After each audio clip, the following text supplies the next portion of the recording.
Junior NTR Koratala Shiva direction లో వస్తున్నటువంటి అతి పెద్ద టాలీవుడ్ మూవీ దేవరా మూవీ అనే విషయం మనకు తెలిసిందే. హిందీ బెల్ట్ లో ఈ మూవీని భారీ స్థాయిలో రిలీజ్ చేయబోతున్నాడు కరణ్ జోహర్. ఫస్ట్ అతనికి మనమైతే థ్యాంక్స్ చెప్పుకోవాలి. రాబోయే టైంలో కూడా అతి పెద్ద మార్కెట్ ని ఆక్యుపై చేయాలంటే పాన్ ఇండియన్ లెవెల్ లో రావాలి అని సజెషన్ ఇచ్చాడు. మూవీని ప్రమోట్ చేసి ఎక్కువ థియేటర్లో విడుదలయ్యేటట్టు చేశాడు. ఇప్పుడు కూడా దేవరా మూవీలు అదే జరగబోతుంది. 2500 థియేటర్లు తగ్గకుండా హిందీ బెల్ట్ అయితే ఈ మూవీని రిలీజ్ చేయబోతున్నాడు. హిందీలో ఈ మూవీకి అత్యంత భారీ హైప్ ఉందని చెప్పాలి.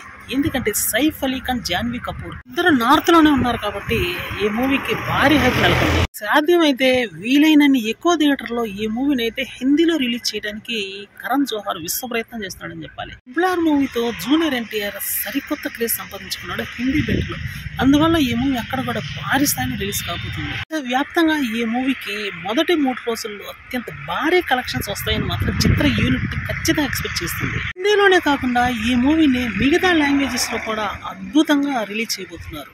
కేరళ గానీ, ఇటు కన్నడ గానీ, ఇటు తమిళనాడులో గానీ ఈ మూవీకి ప్రెజెంట్ అయితే అదిరిపోయే రెస్పాన్స్ వస్తుందని చెప్పారు. చాలా శివ డైరెక్షన్ లో వస్తున్నటువంటి ఈ మూవీ మీద అంచనాలు చాలా ఎక్కువగా ఉన్నాయి. ఆచార్య మూవీ ఫ్లాప్ అయినటువంటి నేపథ్యంలో ఈ మూవీ మీద దాదాపుగా కొరటాల శివ పూర్తి స్థాయి ఫోకస్ పెట్టి ఒక బ్లాక్ బస్టర్ కోసం ట్రై చేస్తున్నాడని చెప్పాలి. ఆ మూవీ 2 పార్ట్లుగా వస్తుందన్న విషయం మనకు తెలియదు కదా. అయితే షూటింగ్ దాదాపుగా అయిపోయిందని తెలుస్తుంది. కాకపోతే ఫస్ట్ పార్ట్ అయితే రాబోతుంది. 2 తెలుగు రాష్ట్రాల్లో ఈ మూవీకి భారీ క్రేజ్ ఉండనే ఉంది. అందువల్ల ఇక్కడ హిందీలో కూడా ఈ క్రేజ్ యాడ్ అయిందని చెప్పాలి. ఏమైనప్పటికీ ఈ మూవీ బ్లాక్ బస్టర్ విజయం సాధిస్తే మాత్రం